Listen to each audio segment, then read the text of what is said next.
Hi trainings, welcome back to our channel brainy trainee. My name is Sandeep Kaur. और अगर आप मुझे फॉलो करना चाहते हो टेलीग्राम पे तो उसका लिंक भी आपको डिस्क्रिप्शन बॉक्स में मिलेगा। यहाँ स्क्रीन पर भी आपको उसका नाम आईडी मेरा नाम नजर आ रहा होगा, संदीप मैम ब्रेनी ट्रेनी, वो टेलीग्राम का आईडी है मेरा। ठीक है, उसके अलावा इंस्टाग्राम पे भी आप मुझे फॉलो कर सकते हो। अगर आपको मैथ्स में अगर आप क्लास 9th के बच्चे हो, क्लास 10th के हो, 11th के हो, 12th के हो, आपको किसी भी क्वेश्चन में कोई डाउट है, आपको क्वेश्चन समझ में नहीं आ रहा, आप उस क्वेश्चन की इमेज मुझे टेलीग्राम पे या इंस्टाग्राम पे सेंड कर सकते हो, आपको उसका सोल्यूशन जरूर मिलेगा। ठीक है, और अगर चैनल को सब्सक्राइब नहीं किया तो जल्दी से कर लीजिए, क्योंकि इस चैनल पर आपको इन्फॉर्मेटिव वीडियोस मिलती रहती हैं। अब हम बात करेंगे आज इस वीडियो के बारे में। आज हम डिस्कस करेंगे क्लास 10th के जो टर्म 1 का सैंपल क्वेश्चन पेपर सीबीएसई की तरफ से रिलीज हुआ है। ठीक है, उसका बेसिक का सोल्यूशन हम आज करेंगे सेक्शन ए का, क्योंकि स्टैंडर्ड पे ऑलरेडी मैं 3 पार्ट्स में वीडियोस बना चुकी हूँ। Section A, section B, section C, तीनों मैंने अलग अलग वीडियोस में आपको proper each and every question का पूरा सोल्यूशन आपको सॉल्व कराया है। अगर आपने स्टैंडर्ड का क्वेश्चन पेपर अभी तक नहीं सॉल्व किया, सैंपल क्वेश्चन पेपर जाइए, डिस्क्रिप्शन बॉक्स में जाइए, उसका लिंक आप लीजिए और वहां से उस क्वेश्चन पेपर को सॉल्व कीजिए। राइट, तो आज के इस वीडियो में हम मैथ्स का सैंपल पेपर का सेक्शन ए बेसिक वाला सॉल्व करेंगे। ठीक है, तो फर्स्ट ऑफ ऑल आपको बेसिक का सारा पैटर्न पता होना चाहिए। पैटर्न स्टैंडर्ड बेसिक का दोनों का सेम है। 90 मिनट्स टाइमिंग आप सबको पता है, 1.5 घंटे की टाइमिंग होगी, जिसमें आपको टोटल 40 क्वेश्चन अटेम्प्ट करने हैं, 40 मार्क्स, मतलब 1 मार्क का ईच एंड एवरी क्वेश्चन होगा। 3 पार्ट्स में आपको पेपर आएगा, ए बी सी में। सेक्शन ए में टोटल 20 क्वेश्चन होंगे, 1 मार्क ईच, और आपको एनी 16 अटेम्प्ट करने हैं। तो आज की इस वीडियो में हम यही सेक्शन ए सॉल्व करने वाले हैं। सेक्शन बी भी सेम ऐसे ही 20 क्वेश्चन 1 मार्क है, आपको एनी 16 अटेम्प्ट करने। और सेक्शन सी होगा 10 क्वेश्चन का, 2 केस स्टडी में 10 क्वेश्चन आएंगे, 5-5 दोनों केस स्टडीज में, जिसमें आपको एनी 8 अटेम्प्ट करने हैं, कोई भी नेगेटिव मार्किंग नहीं होगी। ठीक है, तो ये मैंने आपको पूरा पेपर पैटर्न। तो बढ़ते हैं सेक्शन ए की तरफ, जिसमें 20 क्वेश्चंस में हमें एनी 16 अटेम्प्ट करने हैं, लेकिन मैं आपको 20 के 20 सॉल्व कराऊंगी। तो फर्स्ट ऑफ ऑल पहला क्वेश्चन पढ़ते हैं। अ box contain cards numbered 6 to 50। अब आपके एक बॉक्स में कार्ड्स पड़े हुए हैं 6 to 50 से, मतलब कि 5 नंबर्स तक काउंटिंग नहीं लिखी। तो यहाँ पे आपको टोटल आउटकम्स, प्रोबेबिलिटी का क्वेश्चन है। ठीक है, तो टोटल आउटकम्स आपके पास क्या गिवन है, 45, क्योंकि पहले 5 नंबर 1 to 50 में 5 निकाल दो, क्योंकि काउंटिंग 6 से 50 तक है। तो टोटल आउटकम्स आपके पास 45 है। आपको उन 45 कार्ड्स में से एक कार्ड बॉक्स में से रैंडमली उठाना है। प्रोबेबिलिटी फाइंड करनी है कि जो कार्ड निकाला गया है उसका जो नंबर है वो एक परफेक्ट स्क्वायर है। अब परफेक्ट स्क्वायर हम फाइंड करेंगे। अब 4 is the perfect square of 2 number, तो हम 4 को तो इंक्लूड नहीं करेंगे, तो हम अपने फेवरेबल आउटकम्स 9 से स्टार्ट करेंगे। 3 का स्क्वायर होता है 9, देन 4 का स्क्वायर हो गया 16, 5 का स्क्वायर 25, 6 का स्क्वायर 36, 7 का स्क्वायर 49, 8 का स्क्वायर 64। अब 64 भी नहीं होगा, 50 तक हमें नंबर्स लेने। तो हमारे पास फेवरेबल आउटकम्स क्या आ गई, फेवरेबल आउटकम्स हमारे पास आ गई 5। राइट, तो हमारा आंसर क्या होगा, यहां से फॉर्मूला प्रोबेबिलिटी हमें परफेक्ट स्क्वायर की निकालनी है। तो अगर हमें प्रोबेबिलिटी परफेक्ट स्क्वायर की निकालनी तो favourable outcomes divided by total outcomes, तो इसकी अगर हम कटिंग करेंगे तो 1/9 इज द राइट आंसर। तो डी ऑप्शन है 1/9। Is that clear? Come to the next question. Question number 2 क्या है। इन अ सर्कल, एक सर्कल है जिसका डायामीटर हमें 42 सेंटीमीटर गिवन है, एंड आर्क वहां से जा रही है जिसका एंगल हमें 60 डिग्री गिवन है एट द सेंटर। ठीक है, वेयर हमें पाई की वैल्यू 22/7 लेनी है, हमें लेंथ ऑफ आर्क फाइंड करना है। तो बेटा लेंथ ऑफ आर्क का फॉर्मूला आपने एरिया रिलेटिव टू सर्कल्स में कर रखा है, वो क्या है, theta over 360 multiply by theta over 360 multiply by circumference of a circle, जिसका फॉर्मूला होता है 2πr। तो आपको बस इसमें वैल्यूज को पुट करना है। तो वैल्यूज को किस तरह से आप पुट करोगे, थीटा हमें 60 डिग्री गिवन है, ओवर 360, 2 पाई की वैल्यू 22/7 चाहिए। तो रेडियस क्या है, अगर डायामीटर 42 है तो यहाँ से रेडियस 21 निकल आया, तो रेडियस आ गया 21। अब हम कटिंग करेंगे, तो कटिंग होती है 7 1 जा, यहाँ पे आ गया 7 3 जा, 0 से 0 गया, 6 1 जा, 6 6 जा, देन यहाँ पे आ गया 3 1 जा, 3 2 जा, 2 से 2, तो सिर्फ हमारे पास 22 बच गया। तो 22 centimetre is the length of arc. तो ये हमारी कौन सी ऑप्शन आ गई, 22 centimetre, C option. C option is the right answer. चलते हैं नेक्स्ट क्वेश्चन पे। क्वेश्चन नंबर 3 देखें। एक्स की वैल्यू आपको साइन थीटा गिवन है, ठीक है, और वाई की यहाँ से वैल्यू आपको सीकन थीटा गिवन है। आपको टैन थीटा फाइंड करना है बेटा। अब आपको टैन थीटा फाइंड करना है, तो टैन थीटा का एक फॉर्मूला होता है sine theta over cos theta, है ना, यही फॉर्मूला होता है।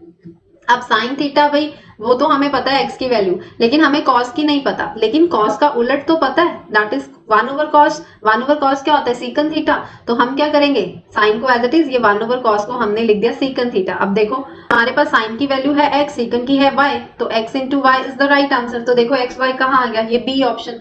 तो B option is the right answer. Is that clear? चलो आ जाओ नेक्स्ट क्वेश्चन पे, क्वेश्चन नंबर 4 पे। A pair of linear equation y equals to 0 and y equals to -5। अब हम इसको लोकेट करेंगे, को यहाँ पे मैंने ये कार्टेशियन प्लेन ड्रॉ किया। y 0 कब होगा, y 0 हमने कब लिया, यहाँ पे आ गया हमारे पास y 0। अब y -5 मान लो, ये 1 है, 2 है, 3 है, 4 है, 5 है, यहाँ पे आ गया y -5। तो यहाँ से एक लाइन ड्रॉ करें तो वो लाइन ये y x एक्सिस के पैरेलल जाएगी, मतलब ये लाइंस दोनों पैरेलल होंगी। तो जब लाइंस पैरेलल होंगी तो पैरेलल लाइंस पे हमारा सोल्यूशन क्या होता था? नो सोल्यूशन, है ना। पैरेलल लाइन पे कोई भी सोल्यूशन नहीं निकलता, तो इसका राइट आंसर क्या होगा? D option, no solution is the right answer. Is that clear? Next question आ जाओ। A fair die is thrown once. अब डाई को एक बार फेंका गया है तो वहां से हमारे पास तो सैंपल स्पेस क्या बन गया? 1, 2, 3, 4, 5, 6। हमें इवन कॉम्पोजिट नंबर निकालना है। अब इसमें से इवन कॉम्पोजिट नंबर कौन से होते हैं हम वो देखेंगे। इवन कॉम्पोजिट नंबर देखो, 2 is a prime number, even तो है लेकिन वो प्राइम नंबर है, तो 4 हो गया, है ना। 4 और दूसरा आ गया 6, 4 और 6 आ गए हमारे पास इवन कॉम्पोजिट नंबर। हमें इसकी प्रोबेबिलिटी निकालनी है, तो फेवरेबल आउटकम्स 2 है, टोटल आउटकम 6 है, कटिंग करके 1/3 इज द राइट आंसर। तो ये हमारे पास बी ऑप्शन राइट आंसर हो गया। क्वेश्चन नंबर 6 पे चलो। 8 चेयर्स एंड 5 टेबल्स जिसकी कॉस्ट ये है, ठीक है। 5 चेयर और 3 टेबल्स की कॉस्ट ये है, हमें ईच चेयर निकालनी है। तो अगर हम लेट ले लें कॉस्ट ऑफ 1 चेयर, अगर हमारे पास कॉस्ट ऑफ 1 चेयर x है और कॉस्ट ऑफ 1 टेबल की भी तो लेनी पड़ेगी, तो वो हमारे पास y आ गई। अकॉर्डिंग टू क्वेश्चन हमारे पास यहाँ पे एक कंडीशन बनेगी। तो कंडीशन क्या बन गई? 8 चेयर्स है तो 8 into x 8x, 5 tables 5y equals to 10500। दूसरी इक्वेशन आ गई 5x plus 3y equals to 6450। इसको सॉल्व करेंगे तो हमारे पास आंसर आ जाएगा। तो क्या करेंगे? ये इक्वेशन नंबर 1 है, ये इक्वेशन नंबर 2 है, तो मल्टीप्लाई किसके साथ करेंगे? इसको एलिमिनेशन मेथड लगाएंगे। तो फर्स्ट ये जो हमारी पहली इक्वेशन है इसको हम मल्टीप्लाई कर देते हैं 3 से और इसको 5 से। मल्टीप्लाई किया तो हमारे पास आ गया 24x plus 15y equals to, इस सारी टर्म को 3 से मल्टीप्लाई करेंगे तो 31500। सेकेंड इक्वेशन को मल्टीप्लाई करेंगे 25x प्लस अगेन 15y, तो इस सारी को 5 से मल्टीप्लाई करेंगे तो 32250 होगा। सॉल्व करेंगे साइन चेंज करके, ठीक है, क्योंकि हमने क्या करना है यहाँ पे सब्ट्रैक्ट करना है। तो ये कैंसिल हो गए, यहाँ पे माइनस एक्स आ गया तो यहाँ पे माइनस करके -750। तो एक्स माइनस से माइनस कैंसिल, एक्स की वैल्यू आ गई 750। हमें देखो कॉस्ट ऑफ ईच चेयर निकालनी है, जो 8 चेयर हमने एक्स ली हुई है तो वो एक्स की वैल्यू आ गई ₹750। तो 750 A option is the right answer. Is that clear? A option हमारा आंसर आ गया। नेक्स्ट क्वेश्चन पे चले। Question number 7। Cos theta plus cos square theta 1 है, हमें ये वैल्यू निकालनी है। अब हमें जो कंडीशन गिवन है हम उसको लेके चलेंगे। तो हम क्या लिखेंगे? कॉस थीटा गिवन है, कॉस स्क्वायर थीटा गिवन है जिसके इक्वल 1 है। अब आप सबको पता है ना फर्स्ट आइडेंटिटी क्या कहती है? Sine square theta plus cos square theta equals to 1। देखो हमें कंडीशन कॉस में गिवन है, आंसर हमें साइन में निकालना है। तो हम यहाँ से अगर कॉस स्क्वायर की वैल्यू निकालें तो वो 1 माइनस साइन स्क्वायर होती है। तो इसका मतलब ये जो कॉस स्क्वायर है इसकी जगह पे हम ये वाला फॉर्मूला यूज करेंगे 1 माइनस साइन स्क्वायर थीटा का। ये यूज कर लिया। अब देखो left hand side right hand side में 1 कैंसिल है, तो ये जो साइन स्क्वायर थीटा माइनस में ये इधर जाके प्लस में हो गया। देखो एक तो साइन स्क्वायर थीटा चाहिए वो तो आ गया, लेकिन अब इस कॉस को खत्म करना है। कैसे करेंगे? स्क्वेयरिंग ऑन बोथ साइड्स करके। स्क्वेयरिंग ऑन बोथ साइड्स करेंगे तो यहाँ पे कॉस स्क्वायर थीटा बन जाएगा, यहाँ हमारे पास साइन 4 थीटा आ जाएगा। देखो साइन 4 थीटा भी हमें चाहिए तो वो हमने बना लिया। अब इसकी जगह पे अगेन हम ये लिखेंगे 1 माइनस साइन स्क्वायर थीटा। तो 1 माइनस साइन स्क्वायर थीटा लिखा, ठीक है। अब इसको हम इस साइड पे ले जाएंगे तो हमारा आंसर आ गया। हमें 1 sign square theta plus sign 4 theta की वैल्यू चाहिए जो किसके इक्वल आ गई? 1 के इक्वल। तो 1 कहाँ पे है? सी ऑप्शन में। तो C option is the right answer. आ जाओ नेक्स्ट क्वेश्चन पे। Question number 8, very easy and very important question. Decimal representation बच्चा आपको इसमें बताना है। तो देखो डेसिमल रिप्रेजेंटेशन जब भी बताना हो आपको डिनोमिनेटर को ही देखना है, मतलब डिनोमिनेटर में 2 की पावर या 5 की पावर चाहिए। 2 अकेला हो तो भी टर्मिनेटिंग, 5 अकेला हो तो भी टर्मिनेटिंग, 2 और 5 दोनों हो तो भी टर्मिनेटिंग। लेकिन इनके अलावा अगर कोई और फैक्टर आ जाए डिनोमिनेटर में तो टर्मिनेटिंग नहीं होगा। तो यहाँ पे 2 और 5 के फैक्टर्स हैं तो सीधा ये टर्मिनेटिंग हमारा आंसर हो गया। दूसरी बाकी ऑप्शंस पे हमें जाने की जरूरत ही नहीं। आ जाओ 9th क्वेश्चन पे। हमें एलसीएम इसका और इसका बताना है। देखो इसको अगर हम खोलते हैं 2 की पावर 3 और 3 की पावर 2 को अगर हम खोलें, इसमें अगर हम हाईएस्ट नंबर देखें, देखो ये है एक, दूसरा नंबर हमारे पास 2 की पावर 2 है, 3 की पावर 3 है। इसमें अगर हम हाईएस्ट, क्योंकि एलसीएम देखना है तो एलसीएम हमें हाईएस्ट देखना पड़ेगा, ठीक है, तो ही हम निकालेंगे। इसमें हमने 2 की पावर 3 हाईएस्ट उठाया, इसमें 3 की पावर 3, मतलब कि 2 की पावर 3 और 3 की पावर 3 ये हमारा एलसीएम हो गया। C option. नहीं समझ में आया तो दूसरा मेथड भी बता देती हूँ। और देखो हमारे पास पहला नंबर ये है, ठीक है, खोल दो इनको, फैक्टर्स को खोल दो जिस तरह से आपको छोटी क्लासेस में कराया। ठीक है, दूसरा हमारे पास ये है, इसके भी फैक्टर्स को खोल दो, 2 इंटू 2, 3 इंटू 3 इंटू 3। अब इसमें से देखो आपके पास कॉमन क्या है, कॉमन क्या है, ये कॉमन है, ये कॉमन है, ये आ गया, ये आ गया। पहले तो आपके पास एलसीएम निकालने के लिए जो कॉमन है उसको ले लो, जो कॉमन अब बच गया ये 2 और ये 3, बाद में इसको भी लिख दो। तो देखो 2 के कितने पार्ट्स हो गए 3, और 3 के कितने पार्ट्स आ गए 3, तो ये भी हमारा आंसर है। देखो सेम आंसर आ गया। तो शॉर्टकट मैंने आपको बताया कि जब भी इस तरह का क्वेश्चन हो तो यहाँ से हाईएस्ट को उठाओ, यहाँ से हाईएस्ट को उठाओ, दैट इज द एलसीएम। आगे चलते हैं क्वेश्चन नंबर 10 पे। क्वेश्चन नंबर 10 हमें क्या कह रहा है कि एचसीएफ हमें दो नंबर्स का 18 गिवन है। अब वो दो नंबर्स तो नहीं पता, लेकिन उनका प्रोडक्ट हमें जरूर पता है, हमें एलसीएम निकालना है। तो यहाँ पे तो बहुत इजी है कि प्रोडक्ट ऑफ टू नंबर्स जो होता है वो किसके इक्वल होता है, एचसीएफ मल्टीप्लाई बाय एलसीएम के, यही होता है ना। तो बस वैल्यूज को पुट कर दो, प्रोडक्ट ऑफ टू नंबर्स हमारे पास ये गिवन है 12960, एचसीएफ हमें 18 गिवन है, यहाँ से हमें एलसीएम निकालना है। तो एलसीएम किस तरह से होगा, 12960 को हम किससे डिवाइड करेंगे, 18 से। जितनी कटिंग हो सकती है कटिंग कर दो, आपके पास 720 आंसर आ जाएगा। तो C option is the right answer.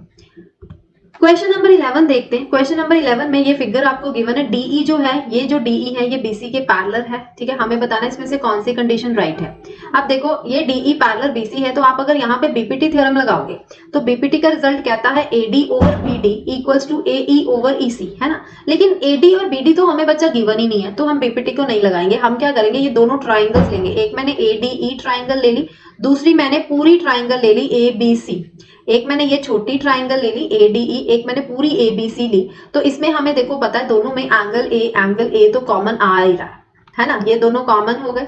उसके अलावा अगर मैं इसको एंगल 1 ले लूं, इसको एंगल 2 ले लूं, तो angle 1 is equal to angle 2 corresponding angles हैं, सबको पता है। क्यों, बिकॉज हमें गिवन क्या है, डीई जो है वो किसके पैरेलल है, बीसी के, तो कॉरेस्पॉन्डिंग तो बनते ही है। अब बाय एंगल एंगल ट्राइंगल्स क्या हो गई, ट्राइंगल जो AD है वो सिमिलर हो गई ABC के। अब if two triangles are similar then the corresponding sides are in the same proportion. तो कॉरेस्पॉन्डिंग साइड्स हमने कौन सी ली, यहाँ से हम छोटी ट्राइंगल की AE लेंगे, पूरी बड़ी ट्राइंगल की हम AC ले लेंगे, है ना। छोटी ट्राइंगल की हमने DE ली, पूरी बड़ी ट्राइंगल की हमने BC ले लिया। अब जो वैल्यूज गिवन है उसी के अकॉर्डिंग हमने साइड्स को ले लिया। यहाँ पे A ओवर, अब AC में क्या है, ये A प्लस B हो जाएगा, इक्वल्स टू डीई एक्स है, ये वाई आ गया। हमें देखो क्वेश्चन में एक्स एक्स एक्स यहाँ एक्स ओवर वाई है, तो हम यहाँ से एक्स की वैल्यू अगर निकाल के देखें तो ए वाई, ये ए वाई ओवर ए प्लस बी बनती है। तो देखो कहीं पे ये ऑप्शन है, ये है सी ऑप्शन, तो C option is the right answer. Is that clear? बहुत इजी तरीके से मैंने आपको क्वेश्चन करा दिया। आ जाओ क्वेश्चन नंबर 12 पे। कोऑर्डिनेट्स हमें पी पॉइंट के निकालने, dividing the line segment joining this and this in the ratio. बड़ा ही सिंपल क्वेश्चन है। ये हमारे पास ए है, बी है, यहाँ पे ये पॉइंट्स 1,3 गिवन है, ये 4,6 गिवन है। मान लो ये एक पी पॉइंट है, इसके हमें कोऑर्डिनेट्स फाइंड करने हैं। रेशियो हमें 2:1 गिवन है। अब सबको पता ना सेक्शन फॉर्मूला क्या होता है, ये m1 m2 लेते हैं रेशियो को, इसको हमने x1 y1 लिया, इसको हमने x2 y2 लिया। अब हम सेक्शन फॉर्मूला अप्लाई करेंगे। ठीक है, तो सेक्शन फॉर्मूला किस तरह से अप्लाई करते हैं, x, y, सेक्शन फॉर्मूला क्या कहता है, m1 into x2 plus m2 into x1 over m1 plus m2। अब देखो मैंने आपको तरीका भी बता देती हूँ कि इस तरह से आपको हमेशा क्रॉस करके सॉल्व करना है। ठीक है, फिर उसके बाद m1 को y2 से, m2 को y1 से, ओवर आ जाएगा m1 प्लस m2। ठीक है, ये मैंने सेक्शन फॉर्मूला पूरा लिख दिया। अब वैल्यूज फाइंड करनी है, ये x, y की वैल्यू फाइंड करनी है। m1 है 2, ये आ गया 4, 2 इंटू 4, m2 है 1 इंटू 1, ओवर रेशियो को प्लस करना है, कॉमा m1 अगेन 2, 6, m2 है 1 इंटू 3, ओवर रेशियो को प्लस करना है। बस इसको सॉल्व करो और हमारा आंसर आ गया। 2 4 8, 8 प्लस 1 9, 9 ओवर 3 बन गया। 2 6 12, 12 प्लस 3 हमारे पास क्या बन गया, 15 ओवर 3। इसकी कटिंग करेंगे तो 3, यहाँ पे कटिंग की 5, तो 3,5 कहाँ आ रहा है, डी ऑप्शन में। तो D option is the right answer. Is that clear? ठीक है, डी ऑप्शन हमारा यहाँ पे राइट आंसर बन गया। अब चलते हैं हम नेक्स्ट क्वेश्चन पे, 13 पे। प्राइम फैक्टराइजेशन हमें बनाने हैं, प्राइम फैक्टराइजेशन 3 8 2 5 के। तो सबसे पहले इसको 5 के टेबल से करके देख लेते हैं, है ना। 5 के टेबल से किया तो 7 6 5 आ गया, अगेन 5 से कर दो तो 153 बन गया। तो ये तो बहुत इजी है, 3 से जा रहा है 51, अगेन ये 3 से जा रहा है 17, तो 17 1। तो क्या बन गए, 5 की पार्ट 2 है, 3 की पार्ट 2 है, 17 है। देखो 5 की पार्ट 2 है, 3 की पार्ट 2 है, ये रहा C option. C option is the right answer, option C आ गया। क्वेश्चन नंबर 14 पे चलते हैं। In the given figure AD4 given है हमें, ठीक है, एक बार कलर चेंज कर ले पेन का। ये AD4 गिवन है, BD हमें ये 3 गिवन है, CB हमें ये 12 गिवन है। ये कॉट थीटा की वैल्यू बेटा फाइंड करनी है।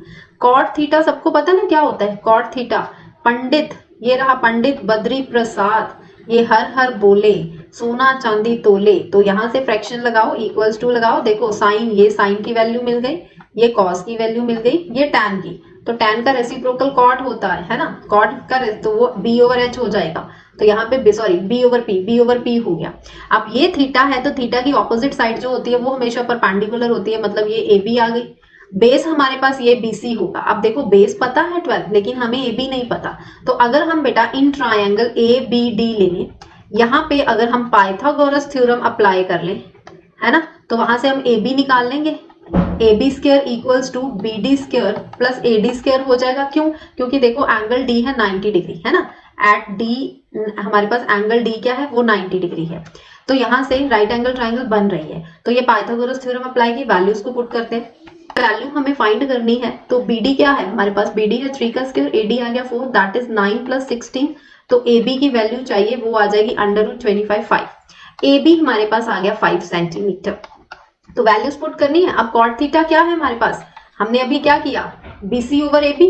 तो BC हमारे पास क्या है 12, AC हमारे पास सॉरी AB आएगा यहाँ पे, AB हमारे पास 5 है, तो 12/5 देखो कहाँ पे है, D ऑप्शन। तो D option is the right answer. Cot theta हमारे पास 12/5 आ गया, D ऑप्शन। अब आ जाओ क्वेश्चन नंबर 15 पे। ABCD हमारे पास एक रेक्टेंगल है, ये रहा। हमें x और y की वैल्यू फाइंड करनी है। तो बड़ा ही इजी क्वेश्चन है। सबको पता है कि जो ऑपोजिट साइड्स होती है रेक्टेंगल की, है ना, यहाँ पे हम लिखाएंगे बिकॉज जो ऑपोजिट साइड्स होती हैं रेक्टेंगल की वो इक्वल होती हैं। इक्वल होती हैं कि नहीं, है ना। तो इसका मतलब हमारे पास AB किसके इक्वल हो गया, CD के। तो यहाँ से x प्लस वाई क्या आ गया, 12 के इक्वल। और BC किसके इक्वल हो गया, AD के। तो यहाँ से x माइनस वाई किसके इक्वल आ गया, 8 के इक्वल। तो दो इक्वेशंस बन गई। अब दोनों इक्वेशंस को सॉल्व कर दो, ये कैंसिल। तो यहाँ से 2x इक्वल्स टू आ गया 20, x की वैल्यू मिल गई हमें 10। अब यही x की वैल्यू हम यहाँ पे पुट करेंगे, ठीक है, क्योंकि ये इक्वेशन नंबर 1 है, ये 2 है। तो हम क्या करेंगे, put x equals to 10 in equation number 1। तो यहाँ से 10 प्लस वाई इक्वल्स टू 12। तो यहाँ से y की वैल्यू क्या मिल गई, y की वैल्यू हमें मिल गई 2। तो देखो हमारा आंसर क्या बन रहा है, कहाँ पे आ रहा है हमारे पास, x 10 है और y 2, A ऑप्शन आ रही है। तो A option is the right answer. अब चलते हैं नेक्स्ट क्वेश्चन नंबर 16 पे। एक आइसोसेलेस ट्राइंगल है ABC। हमने एक आइसोसेलेस ट्राइंगल बनाई जिसमें AC BC गिवन है, क्योंकि पता ही है कि दो साइड्स इक्वल होती हैं आइसोसेलेस में, जिसमें AC इक्वल्स टू BC लेना है। अब AB square equals to 2 time AC square given है, हमें एंगल C फाइंड करना है। देखो हमारे पास AB स्क्वायर है equals to 2 time AC square है, ये कंडीशन तो हमें गिवन है ना, ये कंडीशन हमारे पास गिवन है। तो हम क्या करेंगे, यहाँ पे AB स्क्वायर है, इसको हम लिख सकते हैं AC प्लस AC, है ना, AC प्लस AC लिख दिया। अब एक AC को मैं एज इट इज रहने देती हूँ। अब मुझे पता है AC BC के इक्वल है, तो हम लिख देंगे because AC equals to BC हमें तो गिवन है भाई, है ना, ये चीज तो हमें गिवन है। तो क्या बन गया, AC BC गिवन है, यहाँ पे स्क्वायर आना था तो साथ में स्क्वायर जरूर आएगा। तो देखो ये कंडीशन क्या बन रही है, देखो अगर हम राइट एंगल एक ट्राइंगल बनाएं, ठीक है, जिसमें AC BC के इक्वल गिवन है, तो अगर मैं इसको AC ले लूं, इसको BC ले लूं, तो यहाँ से ये AC ये BC एक दूसरे के गिवन है, तो यहाँ से एक एंगल 90 डिग्री नहीं बन रहा। तो हमारे पास एंगल C हमें फाइंड करना है, तो एंगल C 90 डिग्री आ रहा है। तो D option is the right answer. हमारे पास D ऑप्शन एंगल C क्या आ जाएगा, 90 डिग्री। ठीक है, राइट एंगल ट्राइंगल आ गया।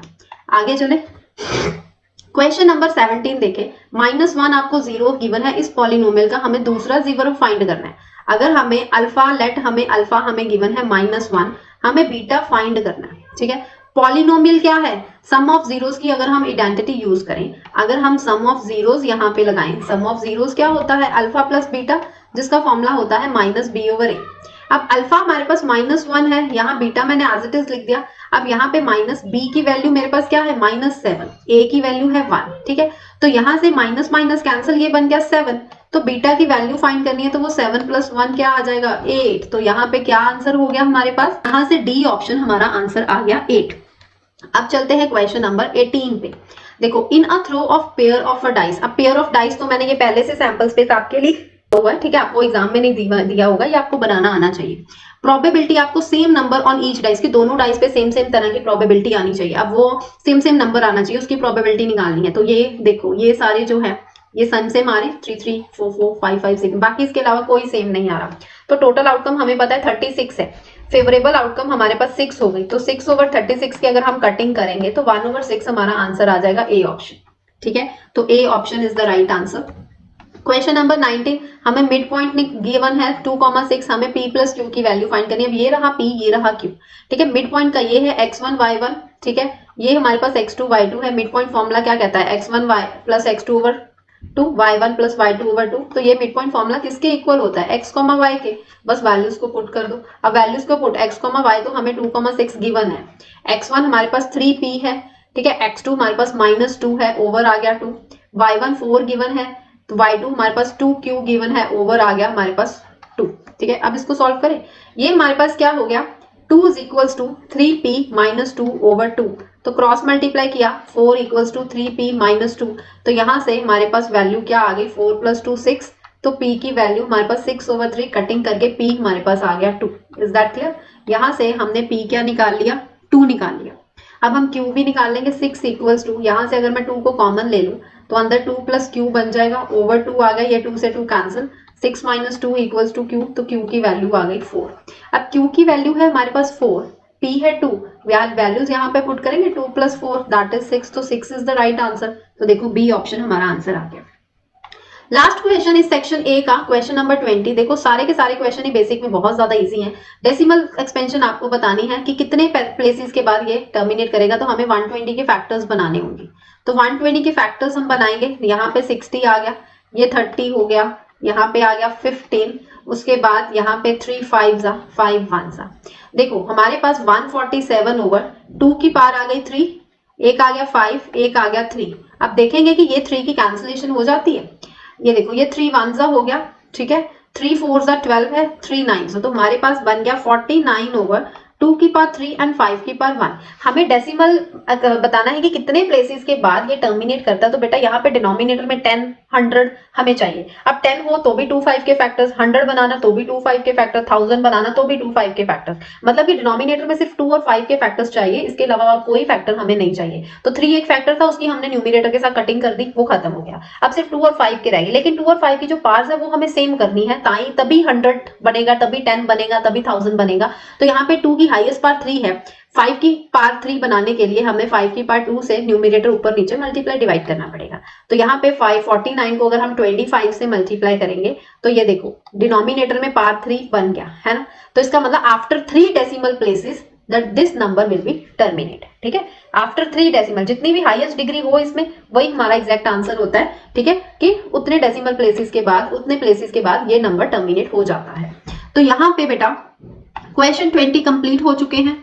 तो आई होप आपको ये सारे के सारे क्वेश्चन अच्छे से समझ में आ गए होंगे। अगर अभी तक आपने स्टैंडर्ड का सैंपल क्वेश्चन पेपर नहीं सॉल्व किया तो उसका लिंक आपको डिस्क्रिप्शन बॉक्स में मिलेगा, उन वीडियोस को जरूर देख लें। 3 पार्ट्स में मैंने वो वीडियो बनाई है, सेक्शन ए बी सी अलग अलग से। ठीक है, और अगर ये सब कुछ आपको समझ में आ रहा है तो चैनल को सब्सक्राइब तो करना ही है, साथ में वीडियो को लाइक जरूर कीजिए और अपने सभी फ्रेंड्स को ये वीडियो जरूर शेयर कर दीजिए। साथ में मुझे टेलीग्राम पे, इंस्टाग्राम पे भी जरूर फॉलो कीजिए। कोई भी सिलेबस के रिगार्डिंग आपको कोई क्वेश्चन समझ में नहीं आ रहा तो आप वहां पे मुझे क्वेश्चन सेंड कर सकते हैं, इंस्टाग्राम पे या टेलीग्राम पे, आपको उसका सोल्यूशन जरूर मिलेगा। तो मिलते हैं अपनी नेक्स्ट वीडियो में, तब तक के लिए bye bye and take care.